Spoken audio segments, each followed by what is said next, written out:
Hello friends, today I am once again presenting the story summary of a new movie, so don't delay and get ready everyone by liking and subscribing. So let's start now. On Halloween night in 2019, 21-year-old Corey Cunningham is keeping an eye on a young man named Jeremy, who plays a trick on Corey by locking him inside the loft. Similarly, as Jeremy's folks get back home, Corey kicks the entryway open and unintentionally thumps Jeremy over a flight of stairs, railing to his demise. Corey is blamed for deliberately killing Jeremy, however is gotten free from murder. After 3 years, the town of Haddonfield, Illinois, is as yet faltering from the fallout of Michael Myers' most recent killing binge in 2018, while Michael has disappeared. Laurie Stept is composing a journal, having purchased another house and residing with Allison, her granddaughter, who is presently a medical caretaker. In the interim, Corey is working at his stepfather's rescue yard. Returning one day, he is provoked by secondary school menaces and harms himself all the while. A seeing Laurie conveys him to the expert's office where Allison works. Allison and Corey foster a relationship and later go to a Halloween party, where Corey is defied by Jeremy's mom. In the wake of having a contention with Allison, Corey leaves the party and runs into the domineering jerks, who lose him a scaffold. He is hauled into the sewers and stood up to by Michael, who in the long run lets him go.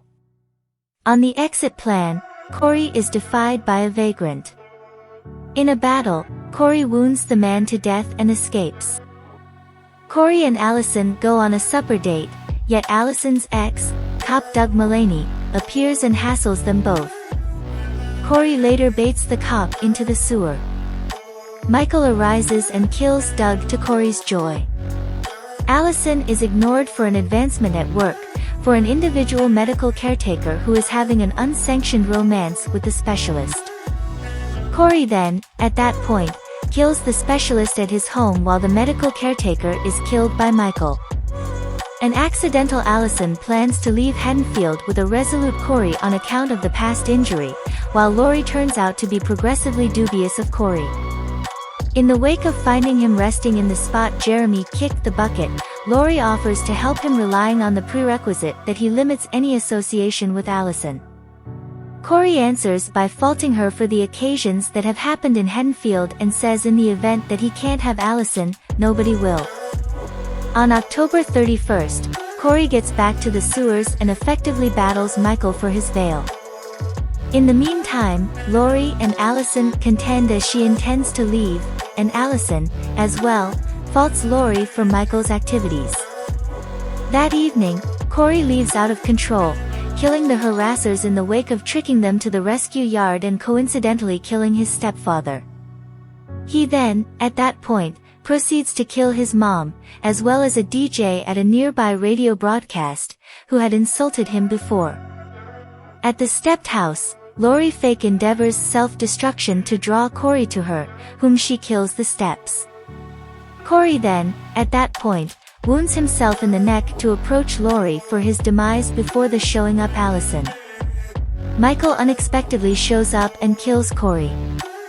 A battle results, and Laurie figures out how to stick Michael to the table. After a battle, Allison shows up to help Curb lastly kill him. Laurie and Allison take his body to the rescue yard by police escort, drawing in the occupants of Haddonfield, who follow them in a parade, and discard it in a modern shredder. In the following days, Allison and Laurie accommodate, and Allison leaves Haddonfield while Laurie completes her diary and rediscovers her sentiment with Representative Hawkins. So till today, I will appear in front of you with more new stories in the coming days. Goodbye.